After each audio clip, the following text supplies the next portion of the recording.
Mesmo que nós não estejamos em um beco sem saída agora, como poderíamos usar a palavra de Deus para nos prepararmos para passarmos por essa fase de fé? Quais promessas do Senhor podem nos encorajar quando nos encontramos em um beco sem saída? O que será que acontece quando alguém que enfrenta um beco sem saída se volta totalmente para a palavra de Deus? Podemos ler na carta de Paulo aos Romanos, capítulo 4, versículo 18. O qual, em esperança, creu contra a esperança, tanto que ele tornou-se pai de muitas nações, conforme o que lhe fora dito: assim será a tua descendência. Podemos ver nesse versículo que Abraão, quando a esperança estava morta dentro dele, ele continuou esperando com fé. Ele confiou na palavra de Deus e, por conta disso, tudo aquilo que o Senhor havia lhe prometido foi alcançado. Como podemos saber que a esperança morreu dentro de nós? Quando isso acontece, nós começamos a usar a palavra nunca. Como, por exemplo, eu nunca vou me casar, eu nunca vou me formar, eu nunca vou ficar bem, eu nunca vou sair da dívida, eu nunca serei capaz de deixar meu passado e esquecer toda aquela vergonha e mágoa. Eu nunca vou ser capaz de mudar, eu nunca vou ver essa situação mudar, eu nunca vou conseguir honrar a Deus. É esse tipo de coisas que começamos a falar quando a esperança morre.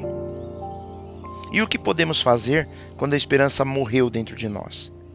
Vimos em Romanos 4,18 que Abraão, quando a esperança estava morta dentro dele, ele continuou esperando na fé, ele confiou na palavra de Deus. Quando nós estamos em um beco sem saída, nós precisamos da Bíblia, precisamos lê-la, devemos estudá-la, temos que memorizá-la, necessitamos pensar nela o tempo todo. Nós podemos, por exemplo, escrever versículos em pequenos cartões e então os decorarmos. A Bíblia está cheia de promessas. Se confiarmos na palavra e crermos em suas promessas, seremos restaurados emocionalmente. Nada mais vai nos encorajar da forma como a Bíblia nos encoraja. Quando confiamos na palavra de Deus, nós não entramos em pânico, porque nos lembramos de que, embora algo esteja fora do nosso controle, não está fora do controle de Deus. Um beco sem saída é um teste para a nossa fé. Podemos ler no livro de Hebreus, capítulo 11, versículo 17, que diz assim: pela fé ofereceu Abraão a Isaque, quando foi provado. Sim, aquele que recebera as promessas ofereceu o seu unigênito. Aqui também, a palavra de Deus nos diz que, enquanto o Senhor o estava provando, Abraão ainda confiava em Deus e em suas promessas, e por isso ofereceu seu filho Isaque. Deus disse que queria que Abraão sacrificasse seu filho, e Abraão não teve dúvidas. Ele não entrou em pânico porque se lembrou do que Deus era capaz de fazer e confiou naquilo que Deus lhe havia prometido. O que acontece quando o Senhor pega o nosso sonho mais precioso e quer que nós desistamos dele? Será que nós conseguiríamos fazer isso com fé?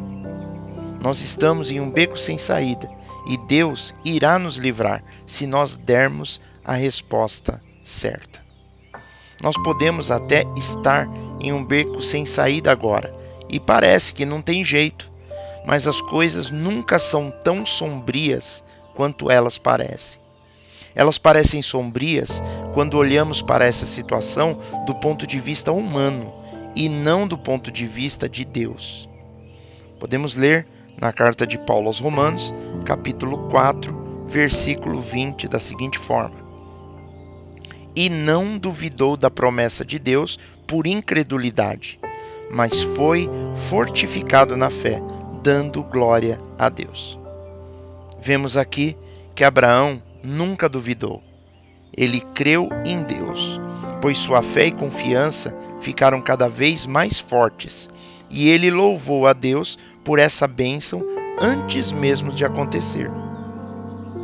Uma promessa é tão boa quanto o caráter da pessoa que faz a promessa.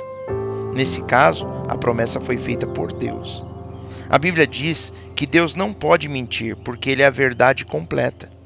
Se Ele fizer uma promessa para nós, certamente Ele vai cumprir. As coisas acontecerão exatamente da forma como Ele disse. Quando estivermos passando por um beco sem saída ou uma situação de beco sem saída, temos que confiar na verdade de Deus, porque ela não muda.